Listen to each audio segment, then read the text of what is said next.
Hello everyone. We're at a website here to get started for the Blackboard Basics course. I'm in Firefox as a browser.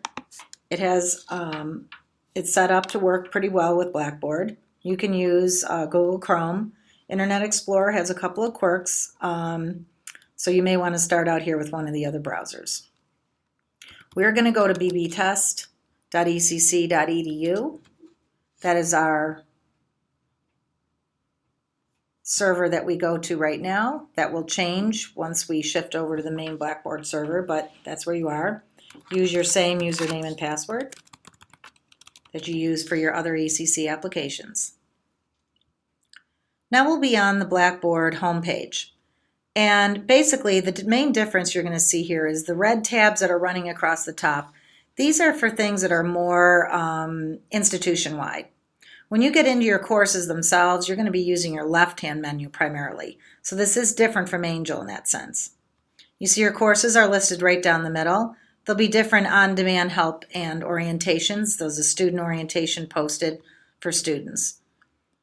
You would have been entered into the Blackboard Basics course and probably also a course that Patrick has set up for you, which is a practice course.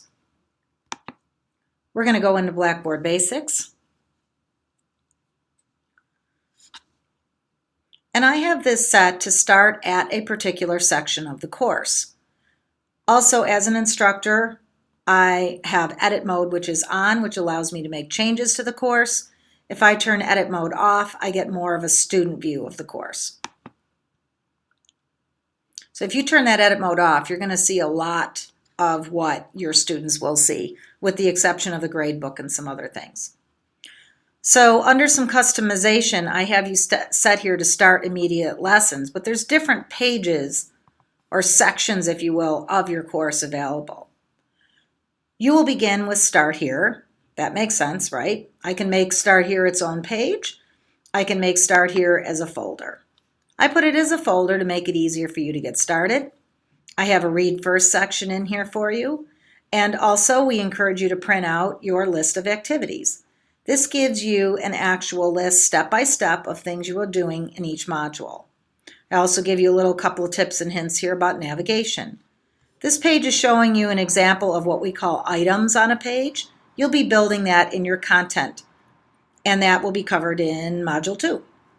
If you have an attached file, depending on how your computer is set up, usually you just click on the file and it will open with whatever I have it set to open with. This happens to be a Word file, so you'd need Microsoft Word to open it. It'll open. You can print it, but notice the settings here or how it's set up, module, what you're going to be doing as a student, and your little checklist. You could build a similar kind of thing for your own courses. Let me go back over to our course. How do I navigate around in a course? Basically, mainly, the best place to look is here at this navigational breadcrumb menu. This allows me to move back and forth, basically following my trail. It takes me right back to where I was, and that way I'm not popping out of the course and back in the course. You also have a navigational menu over here on the left. As an instructor, you have control over this. You'll be learning how to set things, but I want to go into that detail just yet. But notice that I have links that go to lessons. There's an instructor's help web page and a how-to video page. Also, you can quickly jump to discussions and to messages. Of course, these are all items we go into great detail. Let me open Module 1 and just get you started, and then you can go from there. You'll be going through each folder, looking at the contents, and in every section I have an It's Your Turn. If I have a PDF file, that means it can be very easily be opened and printed. And I often suggest that you do so because most of the PDFs I put in here for you are things you're going to refer to on a fairly regular basis. The It's Your Turn will often have either a quiz or an assessment, and will often ask you to go into your own practice course, which should have been set up for you by Patrick.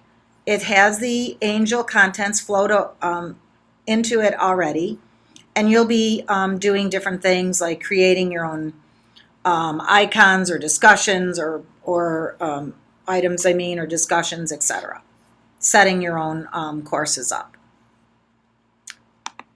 That's all I have for now. It should get you started, and you'll be learning a lot more detail as we go along.